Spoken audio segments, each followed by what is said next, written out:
l'exportació és el pilar bàsic, no hi ha mercat nacional, ni mercat no es veu, i els països que estan comprant, els compradors, en aquest moment tenen una situació de menys ingressos en els seus comptes, perquè són normalment països que són productors d'hidrocarburs, i aquesta situació va crear-nos complicacions a nosaltres, no? Este tema de la baixada dels hidrocarburs pot ser bo a mig plaç, inclús a llarg plaç segur, per a l'economia de tot el país, però estem parlant exclusivament del nostre sector, no? I el nostre sector és un sector que depèn d'altres països. ¿Ha comenzado el sector de la minería No, que va, si dentro del contrari, que lo que pueden tener enfrentamos es un problema social y que se ve la desocupación en el sector. Lamento ser tremendamente pesimista, pero es que es lo que tenemos. Y es algo que no está en nuestra mano. Siempre se sospecha que lo del Institut Tecnològic no es faria mai, aquest edifici tan monumental, pues quedarà com un altre monstru més del derroche, no? Però el que sí que és veritat és que no devien de deixar que els nostres investigadors, el nostre centre d'aquí de Novaldas, després anar fora d'aquesta primera. Crec que deberien de procurar que es quedara aquí a Novaldas i estem en converses amb ells, com hi ha algo, si a veure si a través d'un altre institut tecnològic podríem continuar tenint les ajudes d'Europa i les ajudes de l'IPASE i continuar fent la investigació aquí. És una iniciativa per part dels investigadors que estan aquí, que com a persones estan en molta voluntat de tirar cap avant, de manera individual i de formar una agrupació d'alguna manera incrustada dintre d'un altre institut. Cèlia és una persona que estarà aquí en el debat i intentarem donar-li llum a això perquè en aquest moment la situació és ben complicada. Buenas tardes. Agradeceros a todos vuestro tiempo por haber venido a esta reunión que hemos convocado desde la asociación y que nos parecía importante hacerlo tanto en cuanto hay una serie de acontecimientos que vamos a puntualizar. Los intervenientes ya sabéis que va a ser el señor Anil, que va a dar una conferencia, el de moderador, luego en el coloquio va a estar David, que va a estar de moderador, y luego nos hablará un poco de economía José Luis Serrano y de los temas jurídicos, sobre todo sobre el tema de la ley, del nuevo proyecto de ley de minas que se derogó, pero que todavía está latente. Nos versará un poco el señor Pau Agulló. Bueno, la primera cosa que quisiera decir es hacer un pequeño recuerdo y sobre todo respeto a lo que ocurrió ayer en Francia. Creo que todos estamos un poco consternados con ello y no vamos a pedir un minuto de silencio porque creo que todo el mundo ya hemos tenido un minuto de silencio, sobre todo ayer cuando conocimos las noticias. Sobre en qué va a versar esta reunión es lo siguiente. Yo voy a hacer ahora una presentación de aspectos que preocupan en la asociación, que luego se deben de debatir en esta mesa redonda. Esto no es una mesa para escuchar nada más, es una mesa para intervenir todos los que estamos aquí presentes, porque entre todos podemos tener algún tipo de idea o algún tipo de postura que nos puede abrir los ojos al resto, porque sabemos que la situación es preocupante, hay incertidumbre, no es grave, pero hay una incertidumbre grande, ¿no? Todos sabemos que durante este ejercicio del 2014 muchas empresas que estaban basando su economía en la venta de bloques pues deben de estar muy preocupados porque el mercado chino se ha hundido, por lo menos parte de él se ha hundido, con lo que la pregunta sería entre todos qué pensamos que va a ocurrir en China y qué va a ocurrir con ese mercado. Luego también nos preocupa, y otra pregunta que se hace, es qué va a ocurrir con el tema de los países del este y la devaluación de la moneda, del rublo. Creo que es un mercado importante para todos nosotros y que también vamos a tener problemas ahí. Por supuesto, lo del rublo viene acompañado con lo del fracking norteamericano y que los países que también están comprando de nuestro producto, que son los países productores de hidrocarburos, pues también están bajo mínimos. Luego hay algo que nos preocupa desde la asociación siempre, y es que tenemos una tendencia, pero ya durante muchos años, a las ventas de producto por debajo de los costos. habría que preguntarse a dónde nos va a llevar esto de estar continuando vendiendo productos por debajo de costo porque estamos fabricando calidades bajas. Puede generar un gran problema. El problema social puede estar ahí latente, tanto porque si los pedidos de estos países que estaban consumiendo nuestros productos de primera o de calidades que nos daban un beneficio van a ser rescindidos, ¿qué va a ocurrir? Estos son interrogantes muy preocupantes, ¿no? Y va a generarse un desempleo, claramente, porque las empresas vamos a tener que producir menos, y producir menos suponen menos gente empleada. Quizá habría que consensuar entre todos los fabricantes unos estudios de cuáles son los costos para crear conciencia de cuáles tienen que ser los precios de venta. Es otra pregunta, es otro interrogante que se puede debatir después. Otro tema que nos preocupa es lo que hemos estado luchando durante este mes de noviembre y diciembre con el anuncio de un cambio de la ley de minas. La ley de minas, tal y como estaba redactada y que se pudo derogar, o sea, que al final no salió, pues si se hubiera aprobado hubiera sido un gran problema para todo el sector.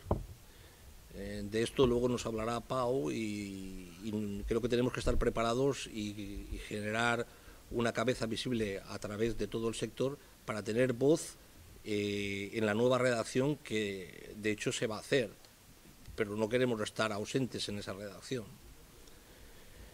Y el último tema que me preocupa desde esta asociación es que, como sabéis, AIDICO, que ha entrado en concurso de acreedores o en preconcurso, pues parece ser que va a desaparecer de la unidad de Novelda. Hay una iniciativa por parte de la gente que compone AIDICO de ser ellos los investigadores los que generen a través de otro instituto, en este caso sería INESCOP, una agrupación para poder salvar el sector y poder salvar la unidad de Novelda. Es algo que debemos de también comentar y saber qué consecuencias puede tener y si nos interesa o si no nos interesa. Y esas son las preguntas a debatir luego en la mesa redonda. Y ya os voy a pasar al primer interviniente, que es José Luis Serrano, que es economista, y nos va a hacer una exposición de cómo ve la situación. Juan Antonio me ha hecho una encerrona. Yo soy solamente un asesor fiscal, no soy ningún analista de costes. Hace más de 35 años que no hago un análisis de costes para una empresa de mármol. Pero bueno, había que venir aquí y dar un poco la cara y alertaros un poco sobre las previsiones que se van viendo, se han visto a lo largo del año 2014, sobre todo el último cuatrimestre, sobre la evolución de las compras que hace China, sobre la evolución del gran problema que se cierne ahora en el entorno del mercado ruso, los rusos, que además tienen unas dificultades económicas importantes para sacar divisas de su país, para hacer las compras que a mucha gente de aquí era un mercado potencialmente fuerte e importante. Y simplemente alertaros de todo esto y decir que os tendréis, según mi opinión, solamente es una opinión de un asesor fiscal, poneros de acuerdo en establecer, volver a restablecer una tarifa de precios basada en unos costes que las empresas tendrían que aportar o calcular. Yo planteo la idea de que generéis una comisión donde se aporte un análisis de costes de la producción del mármol y entre todos sacar una media de sector de producción, porque es importante. Si alguien de aquí, de los que me conoce de antes, yo hace 35 o 40 años estuve trabajando en la Asociación de Marmolistas cuando se inició. En aquella época ya se elaboraba una tarifa de precios que muchos de los marmolistas de aquel entonces la consideraban muy importante, por lo menos para tener una referencia respetada, como siempre o como casi siempre en el sector del mármol no se respeta nada, pero por lo menos era una guía. Esa guía, la famosa tarifa de precios que editaba la asociación, a partir de la década de los 90 se perdió, ya no se edita. Entonces era un referente que los grandes, digamos, los padres de aquella asociación se reunían para debatir el precio de venta a la que se tendría que poner como media los productos que se fabricaban entonces. Eso se ha perdido. Eso deberíais de reconsiderarlo en base a unos precios de unos costes de producción que cada una de las empresas de vosotros calculo que generan su empresa, es decir, deberíais de tener unos cálculos de costes de cada una de las empresas, y si después los juntáramos, las diferencias estarían en torno a un 5, 7, 8% en más menos. Yo no sé si los departamentos de costes de vuestras empresas analizan bien los costes, me da igual si los analizan bien o mal, si los aplicáis o simplemente es la deriva de los comerciales, la deriva del propio empresario que quiere atrapar los pedidos y demás, y en base a la referencia de la venta de los demás, es decir, de la competencia, se establecen los precios de venta. Para mí sería importante que todos y cada uno valorarais que la venta de los productos que hacéis del mármol tenéis que darle un valor añadido más, no solamente cumplir con costes, sino realmente obtener rentabilidad. Yo no lo sé cómo calculáis en vuestras empresas los costes de la producción, de tablas, de losas, etcétera, etcétera, pero eso es así. Tenéis que tener en cuenta una cuestión importante. Yo sé que aquí hay banqueros, que lo mismo no les va a gustar lo que voy a decir, pero yo hablo de los grandes patios que existían hace algún tiempo, de los grandes almacenes, donde la producción que se fabricaba y se almacenaba era bastante buena. Si yo ahora, cuando he estado haciendo recuento de inventario en algunas de las empresas que yo llevo como asesor fiscal, pues me doy cuenta de que realmente lo que va quedando en los patios, a quien le quede patio, porque hay gente que ha adecuado muy bien sus estocajes o su producción a esto, lo que hay en los patios no es realmente un material que tenga una salida a unos precios, digamos que normales de mercado. Lo que va quedando en los patios, sabemos todo lo que es, en mi opinión, de las empresas que yo he estado auditando, etcétera. Entonces, esas cosas tenéis que tenerlas en cuenta. Tenemos otro factor importante para el cálculo de los costes. El precio del barril de crudo va bajando, las refinerías, etcétera, tienen unos contratos a 3, 6 meses, etcétera, pero el coste de vuestra luz, variable por el tema del mercado, de la energía, etcétera, la luz cada vez os cuesta más, otras veces un poco menos, pero os cuesta mucho, muchísimo. La subida de la luz es muy importante dentro de todos los costes que tenéis. Eso tenéis que ir viéndolo, y yo os vuelvo a apelar a que hagáis un consenso entre empresas que realmente estéis estudiando los costes de vuestra empresa, aportéis datos a nivel de porcentaje, a nivel de lo que sea, y saquéis un precio estándar de producción, porque para que la gente que no lo hace, y me consta que aquí hay muchas empresas que no tienen un departamento de costes, digamos, al que se le oye, y no tengo muy claro tampoco si hay un departamento de costes, digamos que fiel, que trabaja directamente en las empresas, o los precios se van fijando con respecto a cómo los fija mi vecino o algo así. Todas esas cosas quiero que las tengáis en cuenta. Quiero que también tengáis en cuenta, por ejemplo, cuando hablamos de los años buenos, estos 2, 3, 4, 5 últimos buenos años, en los que el precio del bloque de venta en las canteras era bueno, y las empresas que tenían las dos partes, es decir, una cantera y una fábrica, pues como con la venta de los bloques se conseguía un beneficio realmente o bastante importante, destinaban esa parte de beneficio a cubrir los déficits que tenéis, o que normalmente tenéis en las empresas de fabricación. Yo me alegraría mucho de que vuestras empresas, en cuanto a la fabricación de vuestros productos terminados, elaborados, semielaborados, funcionaran muy bien y tuvieran muy buena rentabilidad, pero lo dudo. Siempre ha sido el tema, la fábrica siempre ha sido la parte donde todo el mundo ha metido un poco la pata, o no es porque la haya metido, sino porque es ahí donde se meten unos costes importantes. Y bien, las canteras han ido supliendo en gran medida ese coste que tenéis entre las empresas.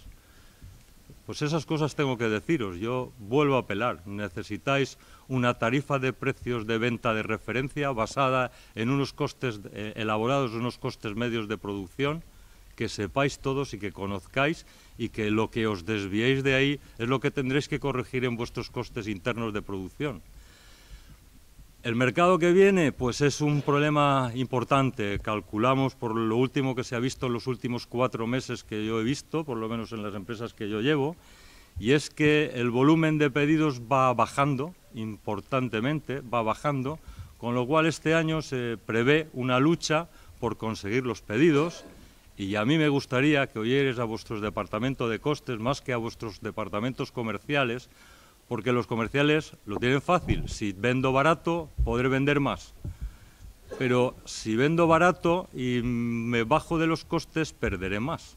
Entonces, simplemente eso, escuchar a vuestro departamento de costes, que siempre ha tenido una lucha importante con vuestro departamento comercial y con la gerencia, porque lógicamente el gerente, el director de la empresa, lo que busca es que tener pedidos suficientes, la cartera importante, para poder seguir adelante, y sin realmente controlar muy bien al departamento de costes se le desoye.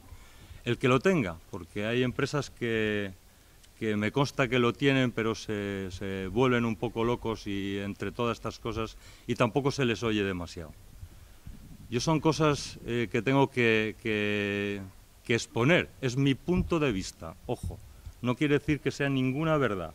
Es simplemente lo que yo veo, lo que yo opino, cómo yo me doy cuenta de todas estas cosas. Están los programas de análisis de costes, están los programas de una contabilidad financiera de costes, etcétera, etcétera. Yo no sé si en las empresas lo tenéis implantado, yo no sé si hacer muchos casos, si le hace mucho caso a vuestro departamento financiero, etcétera, etcétera, porque los pedidos priman. Conseguir el pedido y conseguir la venta, tanto en el exterior como dentro, como etcétera, funcionan. Tenéis también que fijaros un poco en cómo funcionan ciertas comerciales de mármol que lo hacen realmente bien. O sea, ellos buscan su margen y como os conocen a todo el sector, todas las fábricas y tal, saben dónde ir a buscar esos materiales que cuadran con sus pedidos de venta que tienen,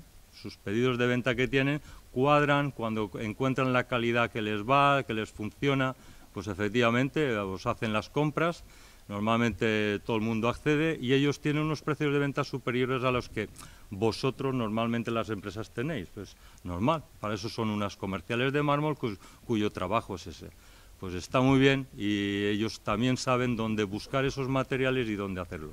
Entonces, entre vosotros mismos os hacéis una competencia que viene lógicamente derivada del mercado, porque el mercado os está apretando para que vosotros podáis sacar o obtener el mayor número de pedidos. Pero si es abajo, a coste de bajar precios, pues estaréis metiendo la pata.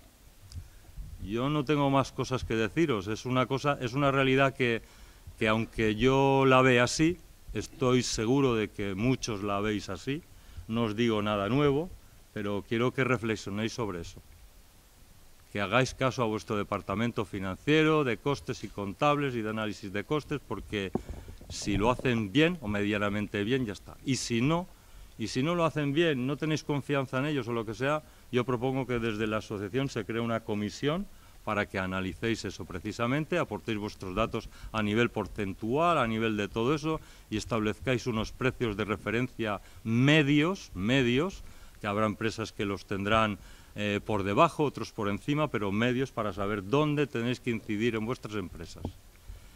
Y os deseo mucha suerte porque los pedidos son los que priman, son los que necesitáis todos, y para este año que viene se prevé una bajada importante. Mercados de los Emiratos Árabes, de Arabia, de etcétera, etcétera, la parte de la confluencia de Rusia y sus países cercanos, y Europa también, que está, se supone, que entrando en un periodo de recesión, periodo de deflación, etcétera, etcétera, porque tenemos pues todos los avatares, tanto políticos como de bajada del precio del crudo, y ahí estáis. Tomar conciencia, hacerlo y que os vaya muy bien el año 2015. Últimamente bastante por el borrador de ley de minas que conseguimos a través Mármoles de Murcia, la asociación vecina, juntamente con nosotros, concretamente el clúster de la piedra, Entonces conseguimos hacer varias alegaciones y por suerte hemos conseguido que el gobierno retire el borrador de ley, ¿no? Porque esto era, vamos, una cosa desastrosa para las explotaciones mineras de toda España. De momento nos felicitamos un poco de que eso ha sido así, pero nosotros, lógicamente, como asociados y como productores de piedra natural en España, exigimos a cualquier gobierno que esté en el momento, es participar en la nueva ley de minas, porque me parece que los mineros o canteros pues sabemos un pelín más, juntamente con las delegaciones de industria regionales, provinciales, de minas. Nosotros tenemos que participar en esos borradores de la ley de minas. Y ya hace unos años, los aquí presentes, Pau, Juan Antonio y yo, juntamente con algunos políticos, estuvimos en el Congreso de Diputados, gobernando al PSOE, proponiéndole una nueva ley de minas, una reforma de la ley existente. En aquel momento, digamos que la recepción fue buena, nos atendieron muy bien, pero enseguida vinieron las elecciones y la cosa cambió, aquello quedó en agua de borrajas, ¿no? Pero repito, una de las cosas que es importante para el sector del mármol es nuevos materiales, explotar bien lo que tenemos. Está claro que el medio ambiente es un tema que hay que respetar, lo tenemos clarísimo, pero sin una materia prima razonable y buena es muy difícil bajar costos como ha dicho José Luis antes, de producción y de venta. Ahora los entresijos de lo nuevo que hay en este momento en cuanto a materia minera, Pau, yo le cedo la palabra para que técnicamente explique los temas que hay en este momento. Todos ya.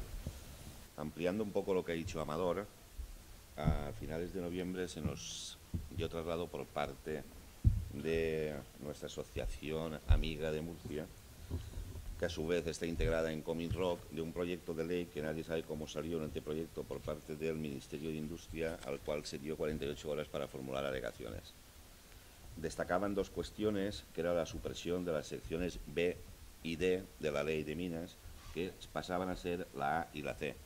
Y el mármol nos incluían forzosamente, desaparecía la opción de estar en la sección A, junto con los áridos, arcillas y lignitos, y pasábamos a estar en la sección B y funcionar a base de concesiones. Se reducía el término, la dimensión de la cuadrícula minera, que pasaba a llamarse área minera, y se desarrollaba con una sistemática nueva el concepto de terreno franco a la hora de formular denuncias.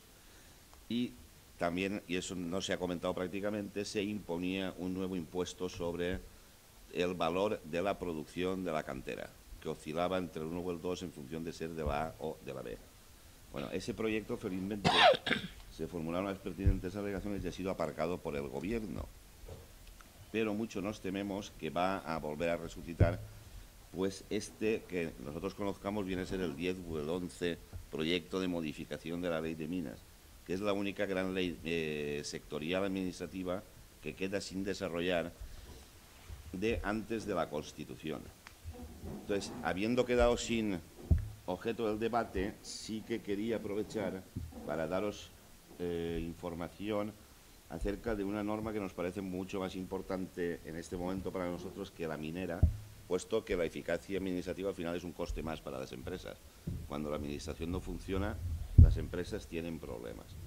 Y es que a raíz de la publicación de la Ley 5/2014 de la Generalitat Valenciana, que es la nueva ley de urbanismo de la comunidad, se consiguió una de las aspiraciones que llevábamos años reclamando, que era la desaparición de las declaraciones de interés comunitario para la actividad minera. Es decir, a partir de este momento, la actividad minera, que en el principio no estuvo sujeta entre el 92 y el 2005 a DIC, del 2005 al 2014 ha estado sujeta a DIC y ahora vuelve a no estarlo. Es decir, no se va a imponer el impuesto que cobraban los ayuntamientos por permitir la actividad extractiva en los municipios. pero esta ley quedaba sujeta a un desarrollo reglamentario. Todos nos pensábamos que el desarrollo reglamentario iba a ser lento y nos encontramos en el mes de finales de noviembre del 2014 con un proyecto de decreto para la dinamización y fomento sostenible de la industria minera de la Comunidad Valenciana que, cuando lees el título, no responde a su contenido. Este decreto es un decreto no solo importante, sino trascendental. Y además, aunque lo haya hecho la Administración, hay que felicitarlos porque está bien hecho. Hay cosas que hay que corregir, pero sí que responde a la problemática del sector en muchísimos aspectos. Es decir, recoge aspiraciones como que los planes de actuación territorial mineros que va a impulsar la Generalitat van a prevalecer sobre la ordenación concreta de los planes generales de los municipios. Eso era una aspiración largamente solicitada y que por primera vez se atiende. Se reconoce la posibilidad de realizar explotaciones dentro de la red Natura 2000, con sus condicionantes, lógicamente, pero se expresa que va a ser posible, cosa que hasta el momento se venía negando sistemáticamente por la Administración. Se continúa con el procedimiento de restauración, solo que de lo que se habló al principio, que era del informe de los forestales, se ha circunscrito única y exclusivamente a aspectos de restauración. Los forestales no pueden entrar a expresar ninguna opinión sobre otro aspecto que no sea el estricto de restauración. Y el Departamento de Forestales era uno de los que estaba dilatando en exceso los procedimientos de aprobación de nuevas explotaciones. Se reconoce la urgencia para la tramitación con carácter preferente de aquellas explotaciones mineras que tengan por objeto sustancias prioritarias. El mármol desde el 98 tiene ese reconocimiento legal y por consiguiente los plazos se pueden abreviar a la mitad. Se regula toda la materia de concursos de derechos caducados. Se regula por primera vez de forma extensa. Y se introduce lo que se llama la minería estratégica para la comunidad, que facilita la apertura de explotaciones. Se reconocen las figuras de los cotos mineros, incluso los cotos obligatorios, y se regulan las condiciones. Esto va a ser importante porque yo creo que esto lo ha sacado la Administración, y está Ramón aquí que lo puede confirmar, en relación con la problemática que todos conocemos del coto de Pinoso, para facilitar su ordenación y reestructuración. Y tiene 6 disposiciones transitorias que no tienen desperdicio, porque viene desde la... ¿qué hacemos con aquellas antiguas explotaciones que no tenían definido el perímetro? Eso se regula en las transitorias. Se regula también la reclasificación de recursos minerales de la sección A a la sección C de la Ley de Minas. Que ahí tropezábamos con la imposibilidad del tema de la cuadrícula minera y aquí se salva para las explotaciones existentes, lo cual a su vez tiene consecuencia en los temas de fiscalidad de las empresas. Este documento, el que quiera tenerlo, aunque es un documento de trabajo, en Carni se lo solicitáis y os lo manda. Según mis noticias, la Consellería quiere cerrar el documento antes de final de enero, porque este documento tiene que ir a Consejo Jurídico Consultivo y va a necesitar 2 meses para su pronunciamiento, con la idea de dejarlo aprobado y publicado antes de las elecciones, lo cual para el sector sería una noticia verdaderamente importante. Os recomendamos a todos que lo pidáis y que por favor que os lo leáis, Y esta es la situación al día de la fecha en materia de legislación minera. Buenas tardes. Buenas tardes y feliz año nuevo. Feliz año nuevo. El año pasado, a estas alturas, en la charla de todos los años, empecé hablando de la población del mundo y cómo iba aumentando la población cada cuánto tiempo.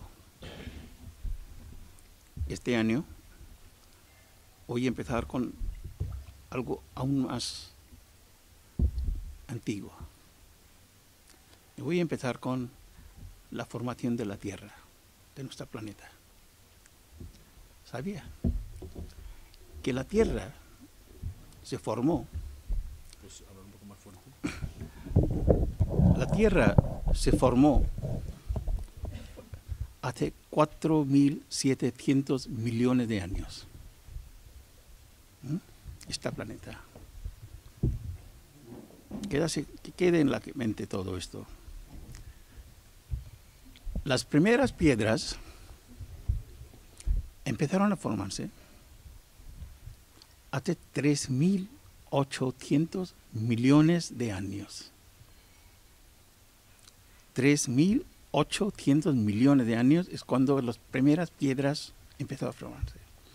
Y cada cuantos cientos de millones de años después se crearon más rocas. Pero como esto no es una charla sobre geología, no voy a entrar. Hace 200 millones de años existían los dinosaurios.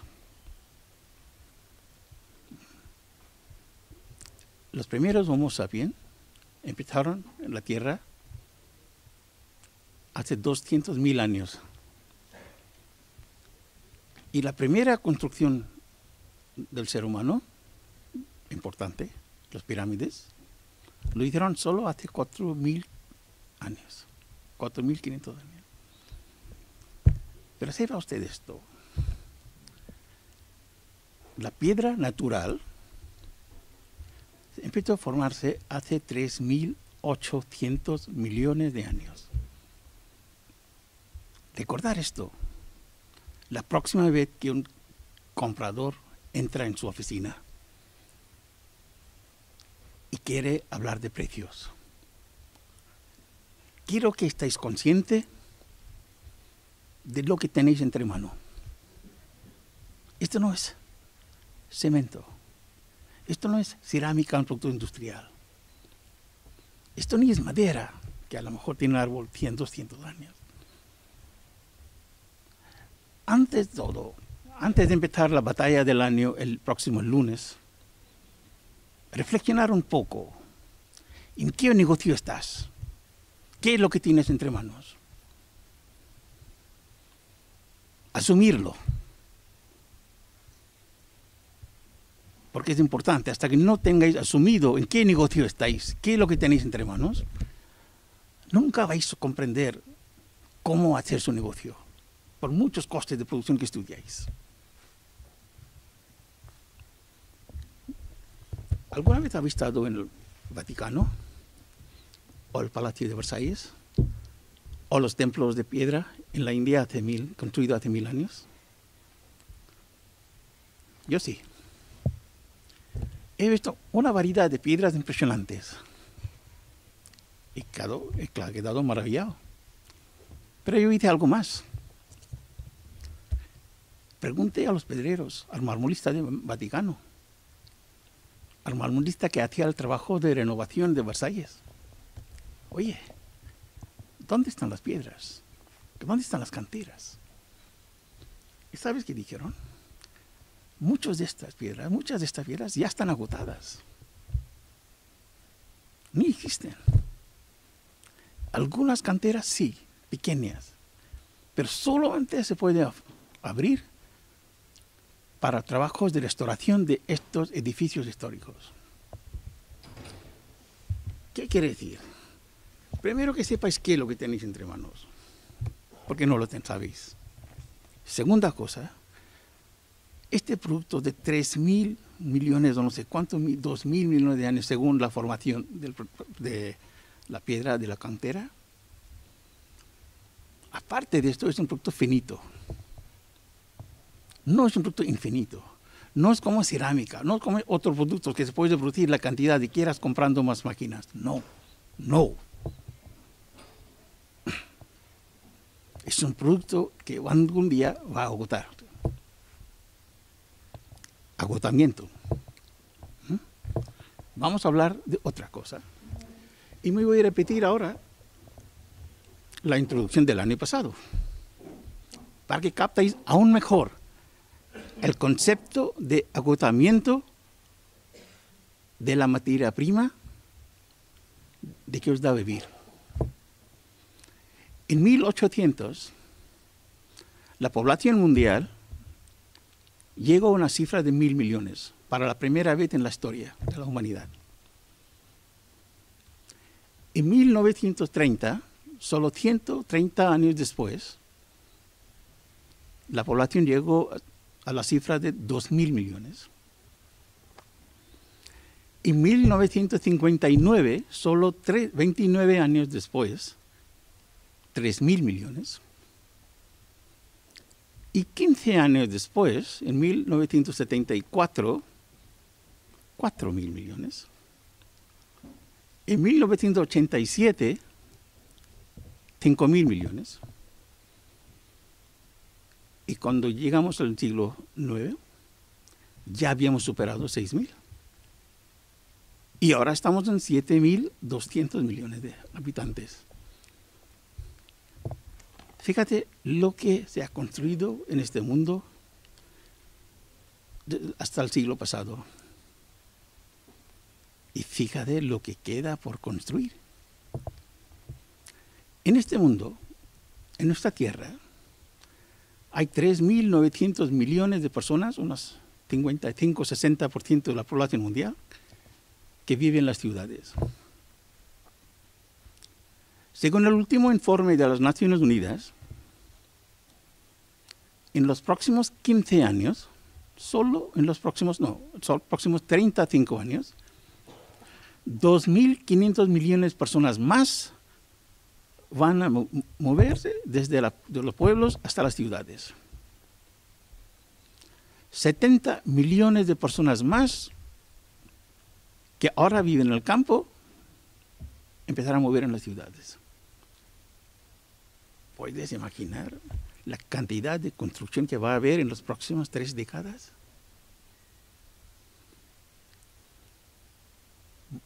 El doble o triple de todo lo que se ha construido en la humanidad, en esta humanidad, en toda su historia. Entonces, antes de hablar del pedido de la próxima semana, del próximo mes, del próximo trimestre, reflexionar un poco lo que tenéis entre manos. Un producto que existe desde el comienzo de la tierra. Un producto que es finito y un producto para la demanda que va a haber, mucho más de lo que se puede imaginar. Porque el mundo que vivimos, un mundo mejor informado, más exigente, más educado, mejor gobernado, la gente tiene mejores aspiraciones. Esta población no se conforma con vivir en las chabolas. Y lo ves todos los días. Esto quiere decir que en todos los países del mundo no hay más remedio que los gobernantes hagan un enorme esfuerzo para que la gente de este planeta tenga mejor vivienda, mejor sanidad, mejor educación, miles de hospitales, millones de colegios, millones y millones de viviendas quedan por construir. Y ni estoy hablando de los 3.900 millones de personas que ya viven en las ciudades, se rompen las encimeras, quieren cambiar su casa, etc. No queda mucha piedra. No hay tanta piedra para tanta construcción. Si tienes un horizonte de unas décadas, y no solo al horizonte de un año. Y voy a hablar de otra cosa más. Una teoría Veblen. Veblen era un economista americano. ¿Y sabes lo que dice su teoría? Hay productos, ciertos productos, en cuanto más subes el precio, más aumenta la demanda. Al revés de todo lo que hacéis o lo que pensáis. Más subes el precio, más aumenta la demanda. Porque estos productos dan un cierto estatus al que compra. Ahora bien,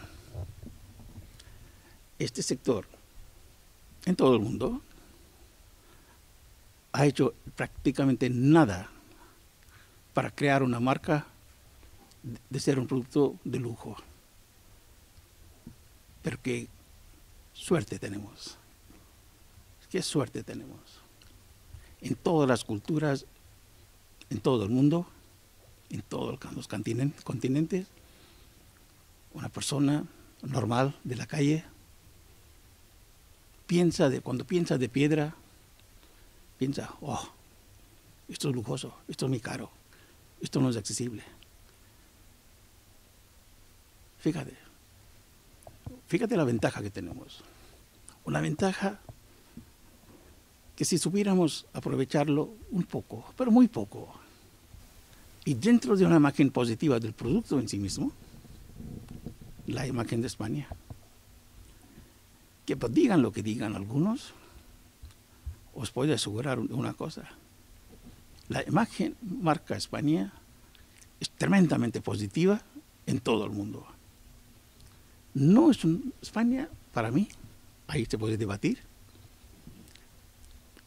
¿Qué tal se asocia a Francia e Italia con productos de lujo? Sí. Pero España se asocia con algo que está aún mejor. Lifestyle. Estilo de vida. Aspiración. Es un país de aspiración. Es una marca de aspiración. No hay que avergonzarse de esta marca. Es una marca tremendamente potente.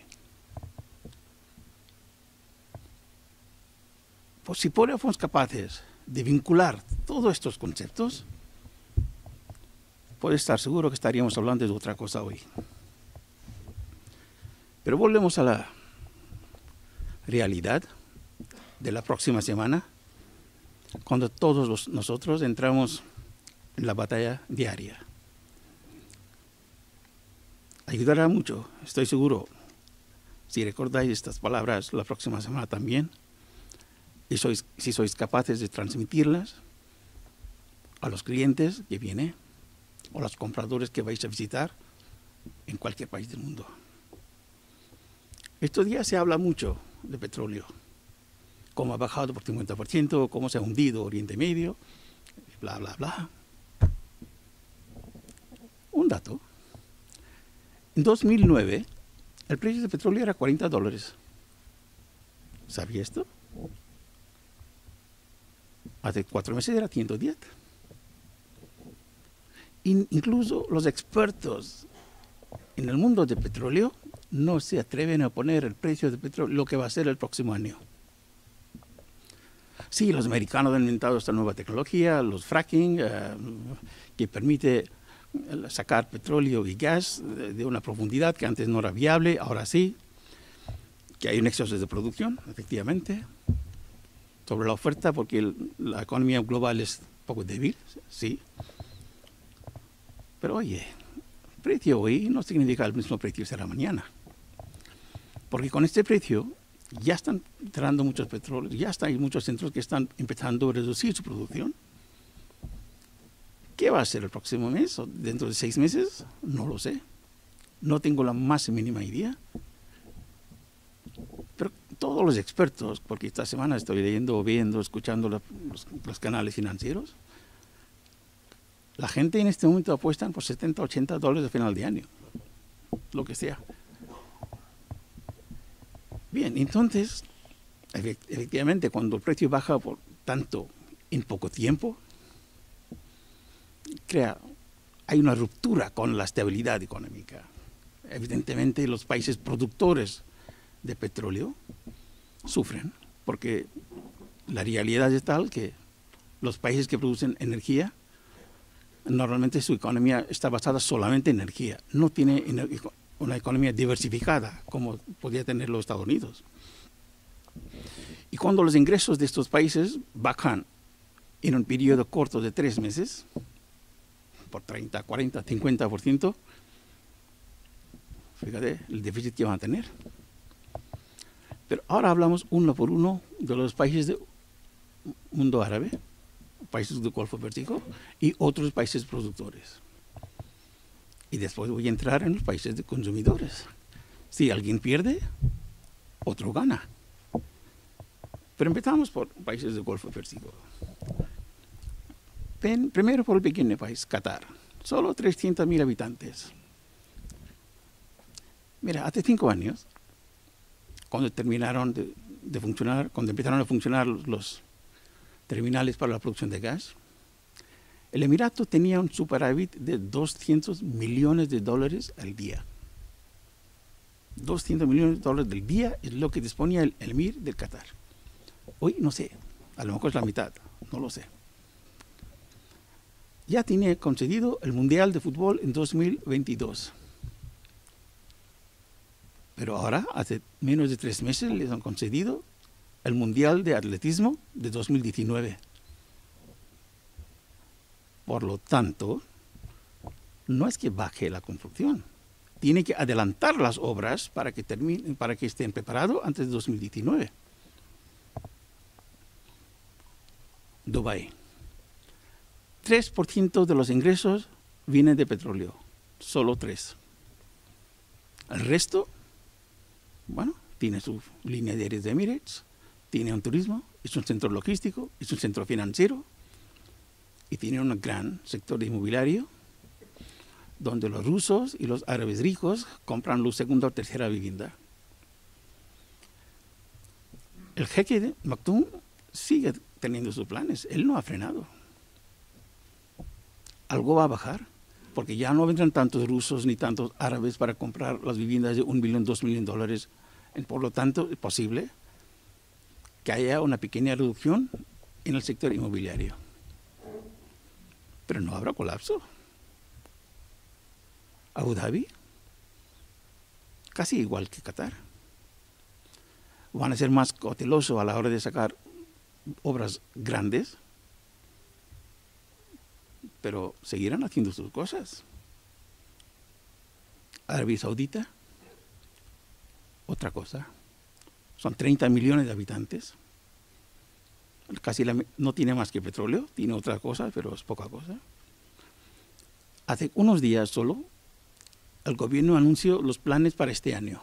El presupuesto de 2015, que da la semana pasada. ¿Y sabes qué? Más gasto público que nunca. Ahora bien, también hay inversión privada. Y el sector privado, la gente está un poco asustada. El gobierno sí tiene reservas, muchas reservas. Creo que 800 millones de dólares o algo por ese estilo. Y puede resistir perfectamente cualquier guerra de precios que él mismo ha empezado, que los gobernantes de Arabia Saudita mismos han empezado. Sí habrá un bajón en la inversión privada. De momento, sector público, igual. Lo que sí ha pasado es que en los últimos 5 años su propia producción de granito y mármol hayan ampliado la capacidad de producción por 3. Lo han multiplicado. Ellos sí lo están notando. Entonces, sí es un mercado que existirá, menos que antes, y más sensible a los precios. Libia dejó de existir como mercado hace 8 meses. Y la guerra desde entonces aún peor. Pero Libia dependía básicamente, bueno, era básicamente Egipto que vivía de Libia. Entonces el sector egipcio que más ha notado el colapso del mercado libio. Argelia puede que note, porque es un país donde España sí tiene una cierta presencia privilegiada en el sector de la piedra. Es un país difícil para entrar, muy difícil, y lo sabéis perfectamente, pero algunos sí consiguieron entrar. Pero tampoco el mundo está llegando al fin.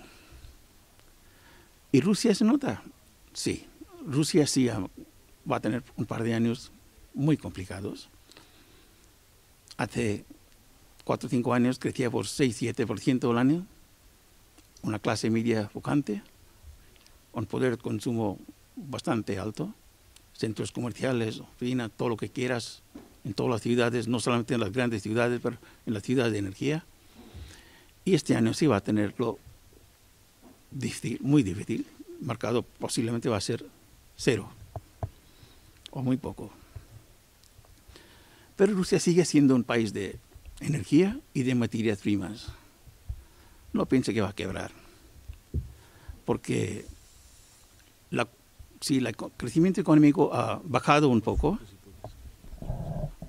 tampoco ha colapsado.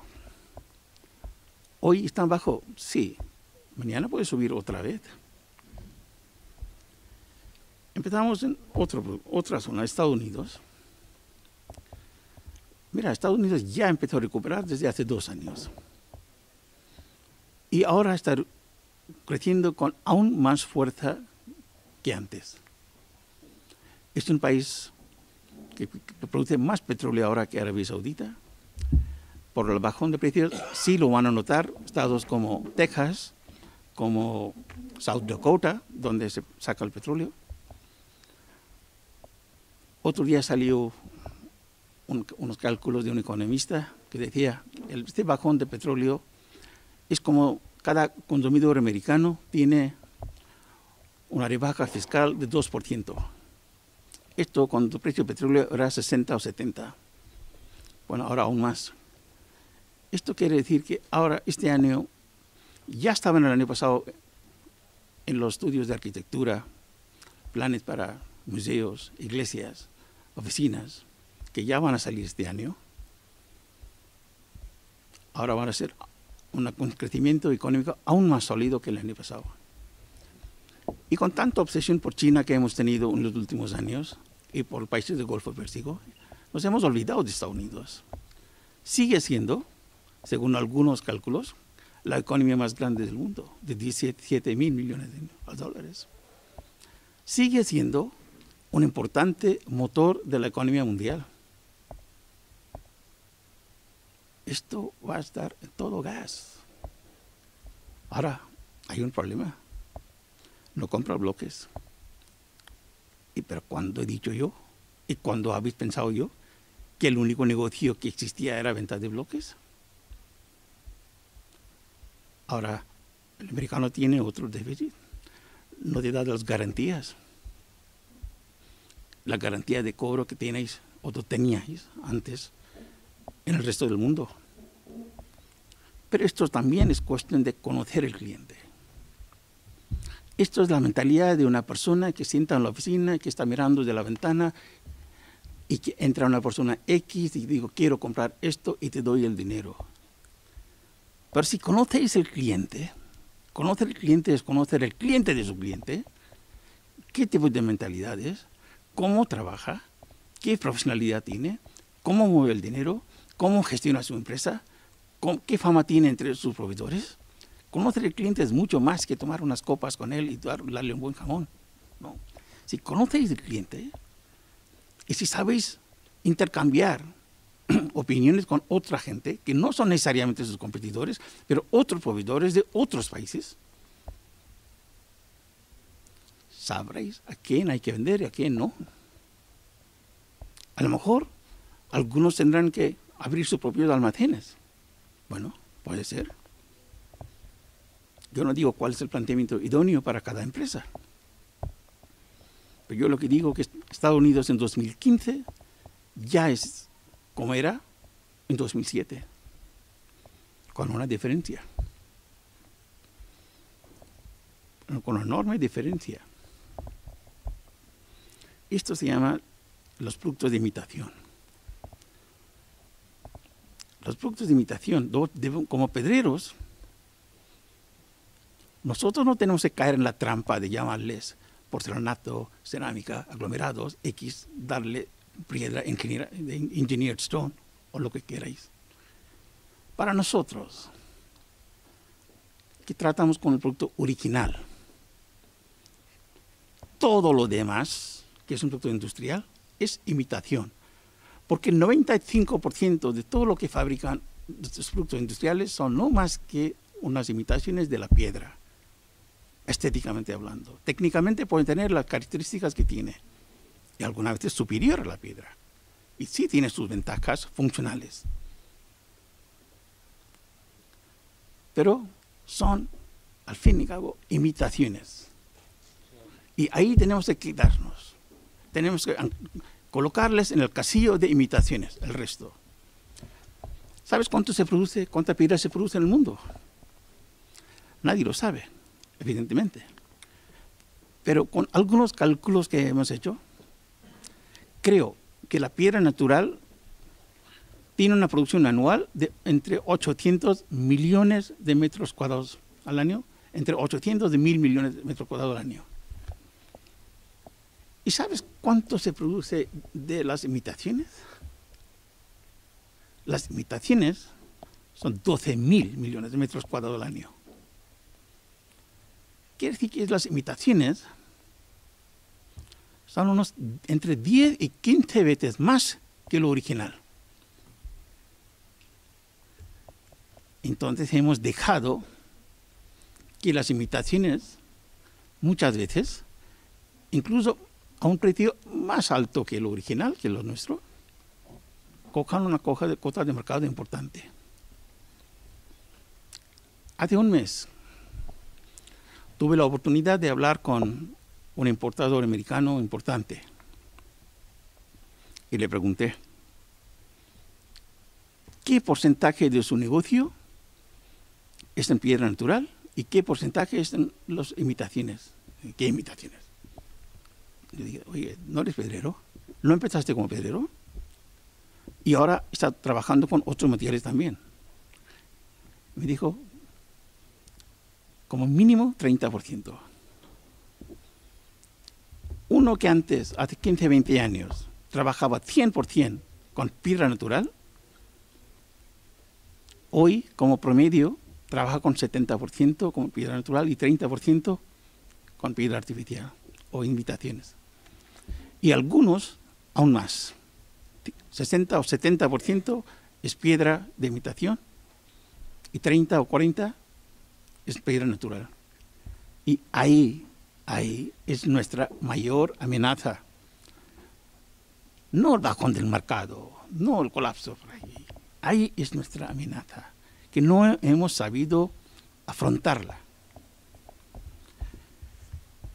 Ya hablamos de China ahora.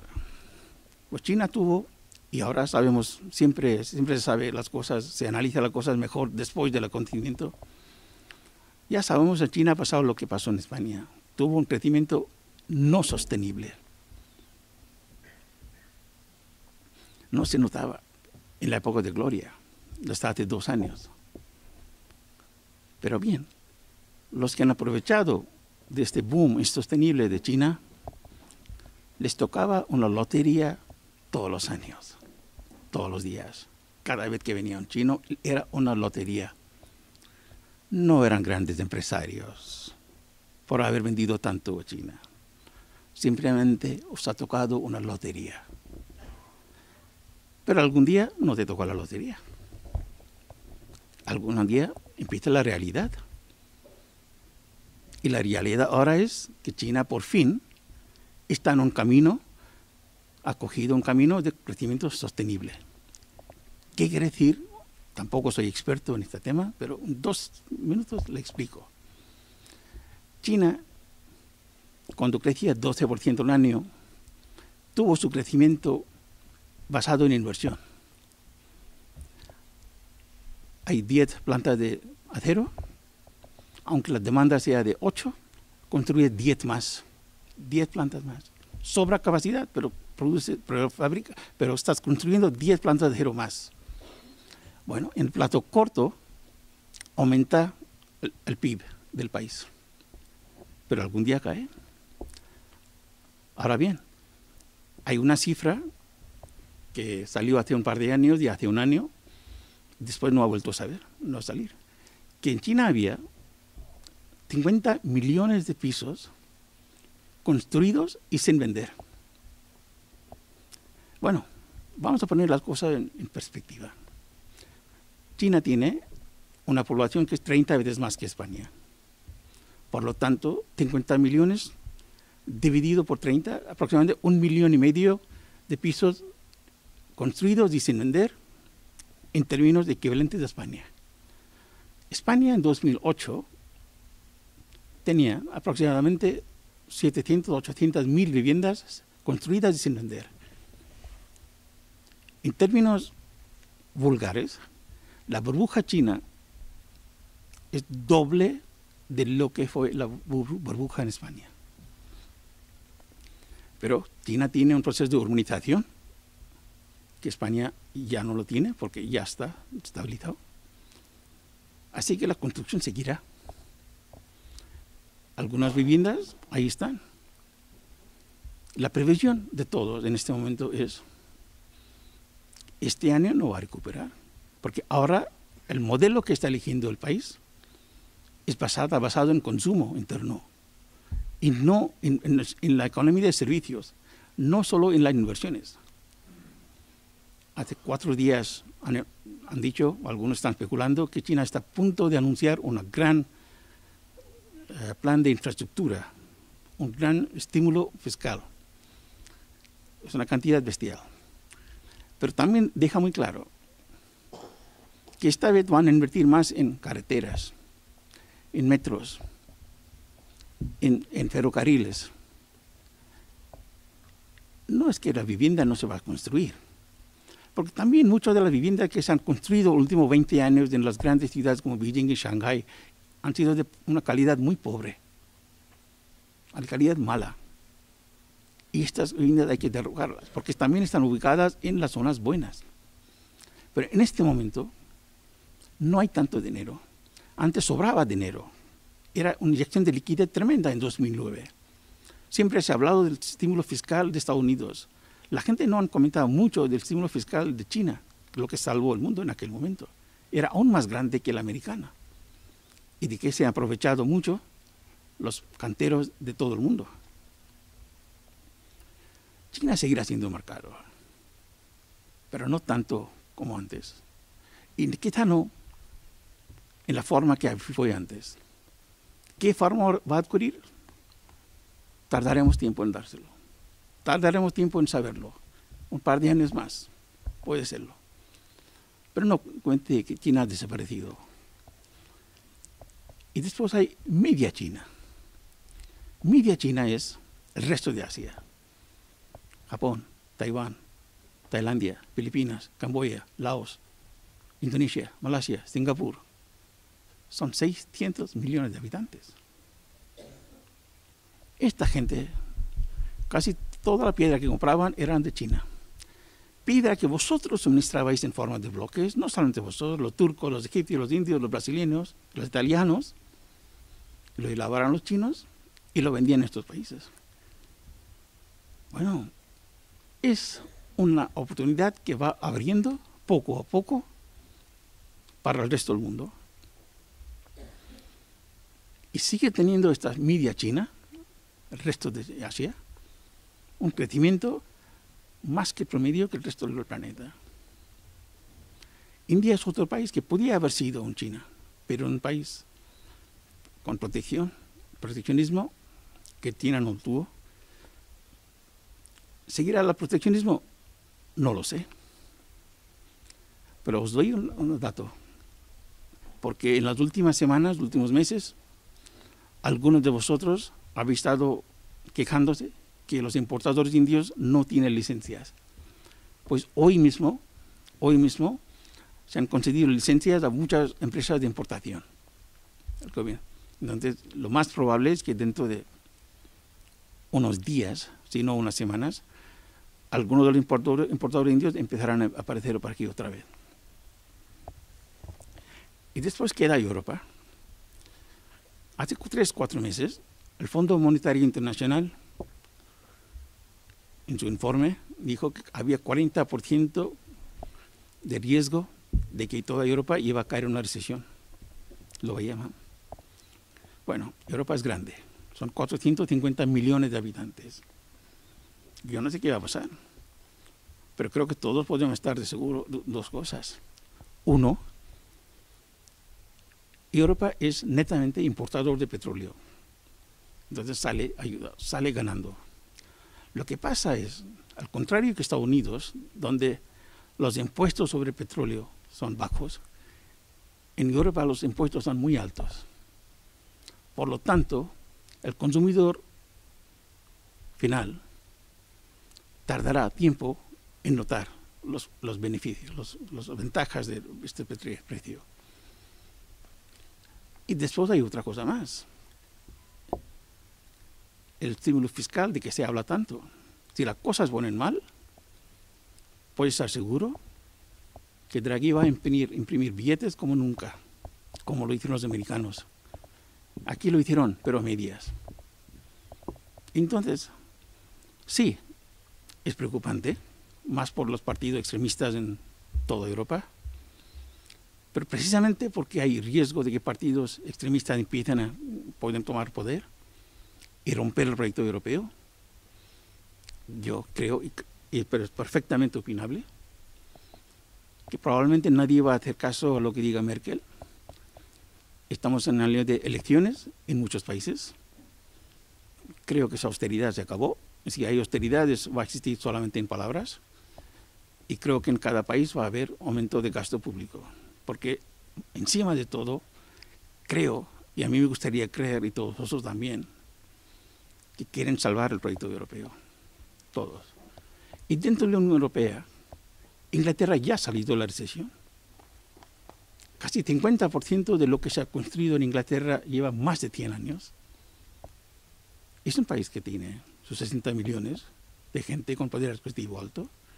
Es un mercado relativamente dinámico. En Europa Este, ya el plan de Bruselas de 2013-2020 ya se ha aprobado. Pues el problema en Polonia, en Rumanía, sigue siendo, primero, está todo un poco más cauteloso ante la incertidumbre que hay en el mundo. Segundo, los bancos no están prestando dinero con la facilidad que los constructores quieran. Pero todo apunta de que seguirá habiendo en Europa de Este un crecimiento lento y estable, no una recesión. Y al final venimos a España. Creo que hemos notado todos en las últimas 2 semanas. Después de 7 años, el consumidor español empieza a gastar dinero otra vez. Le doy un dato. En 2013 empezaron, creo que unos 30 a 40 mil viviendas. En 2014, unos 50.000. Este año, lo más probable es que termina, cuando entra la piedra, unos 100.000 viviendas. Y también creo que el consumidor en España tiene un poco más de confianza comparado con los últimos 6, 7 años. Evidentemente no va a ser como antes. Pero creo que España puede ser una pequeña sorpresa para todo el mundo. No tengo mucho más que decir y nada más. Pero quiero que acordáis, ante todo, cuando empezáis la jornada el próximo lunes, ¿en qué negocio estás? ¿Qué producto tenéis entre manos? Valorar esto encima de todo. Y después, ya vendrán las cosas. Gracias. Buenas tardes. En primer lugar, agradecer vuestra asistencia y creo que es un placer para la asociación contar en torno a una mesa con una nutrida representación de nuestros representantes públicos, de instituciones, de empresarios y empresas del sector representativas, del mundo de las canteras, de la explotación, de la fabricación, de la comercialización, de empresas que prestan servicio a nuestro sector y de profesionales. Hemos elegido un formato abierto y participativo con toda la intención de que os escuchemos y que cada uno aporte desde su punto de vista qué percibe o qué puede aportar en torno al conjunto de preocupaciones y de ideas que han salido en torno a esta mesa. Yo, a modo de resumen, voy a nombrar 2 o 3 ejes en torno a posibles debates o a posibles conceptos que creo que sería interesante ir perfilando. Y por orden del contenido de la tarde, se ha hablado de la tarifa. Creo que lo más interesante o lo que es más importante, más en sí la tarifa, que el ejercicio de sentarse a compartir unos costes o compartir unos datos entre empresas no para pactar precios, sino para saber y para consensuar dónde nos estamos moviendo. Al mismo tiempo, creo que el sector también sufre un exceso de la nomenclatura que se utiliza a la hora de nombrar nuestros propios materiales o sobre todo de los apellidos con que nombramos nuestros materiales. Esto va un poco en la línea de lo que nombraba Neil, gran conocedor de la piedra en el mundo, de dignificar nuestro producto, de añadirle valor simplemente en el cómo lo llamamos, porque creo que hemos pecado en exceso de nomenclaturas que todos conocemos, y si no las conocéis porque trabajáis en otros sectores, pero creo que hemos pecado con comerciales, con segundas, con clásicos, con basics, con una infinidad de apellidos que en definitiva no dignifican un producto, como dice Anil, que tenemos que ser muy conscientes de que es único, de que es finito, de que es singular y que además es noble con el tiempo. Quizás esa nobleza con el tiempo es la que le ha dado ese prestigio que tiene y no ha hecho falta crear una marca de lujo en torno a él, sino que el propio tiempo lo ha puesto en el lugar que a la historia le pertenece. Pero no solo tenemos de conformarnos, creo que con ese papel que le da el tiempo, sino nosotros mismos empezar a dignificarlo y saber lo que tenemos entre manos, porque creo que es importante que seamos los primeros que lo apreciemos. Y creo que muchas veces tanto se deprecia por la práctica de las tarifas o por la propia nomenclatura. Esto sería un debate que me gustaría que los empresarios aportasen también su visión. Sí, sí. Podemos hablar de esto cuando queráis, quien quiera tomar la palabra. Yo, si no, me gustaría que Javier del clúster, que es un compañero que hemos ido trabajando, que sea donde surgió también la idea de poner en marcha, no una tarifa de precios de venta, porque sabíamos que era difícil de respetar o muy complejo de adecuar a las empresas, pero sí una tarifa de mínimos, como os he nombrado aquí, de consensuar referencias mínimas, medias, de costes del sector. Quizás es más fácil llegar a acuerdos en costes mínimos o medios que en precios de cómo hay que vender o cada uno tiene que vender. Hombre, yo creo que la política de precios en general es más privada, más empresarial que otra cosa, ¿no? Pero es evidente, lo que se ha puesto de referencia o de evidencia esta crisis ha sido que todo el mundo está trabajando muy mucho en el tema de control de costes, que sí es evidente que trabajar en ello. Cuando hablabas de un análisis de costes por empresa, nadie sabía lo que era eso. El tema de cómo afectaba el tema de tarifa eléctrica a la producción nadie lo tenía en cuenta, el tema de productos químicos tampoco, el tema de básicos tampoco. Es decir, había una serie de elementos que evidentemente no se le contemplaban porque evidentemente las empresas ganaban dinero, ¿no? Pero bueno, la coyuntura económica que hemos sufrido ha puesto de manifiesto todo lo contrario, que ajustarse muy mucho. Aquí el asesor fiscal creo que lo ha puesto de manifiesto y yo creo que es muy interesante. Es decir, creo que trabajar por debajo de precio o trabajo por debajo de coste es un absurdo. A corto plazo puede ser una solución, pero a medio y largo plazo creo que es un auténtico suicidio, ¿no? Es cierto que sí, a nivel sectorial se puede trabajar o se puede consensuar y negociar con las eléctricas tarifas comunes. Creo que es un trabajo que no se ha abordado, o si se ha abordado en alguna ocasión no se ha abordado con demasiada seriedad, y creo que en este sentido ahí podríamos empezar a trabajar todos conjuntamente, ¿no? Conseguir tarifas eléctricas para empresas que verdaderamente sean beneficiosas, porque el hecho, y se pone de manifiesto, que el déficit tarifario es enorme. Por lo tanto, la tarifa eléctrica va a seguir subiendo, eso es una evidencia, ¿no? No sé exactamente cuál es el déficit tarifario, pero creo que está en torno a los 27.000 millones de euros, que si el gobierno se lo convierte en deuda, pues evidentemente el Estado entra otra vez en grandes problemas. Por lo tanto, es evidente que en ese sentido debemos de trabajar muy mucho e intentar trabajar como otros sectores mineros, como grandes consumidores de energía eléctrica, en conseguir una tarifa eléctrica que nos beneficie a los productores o grandes consumidores como somos el sector de la roca fundamental. Estoy completamente de acuerdo en eso.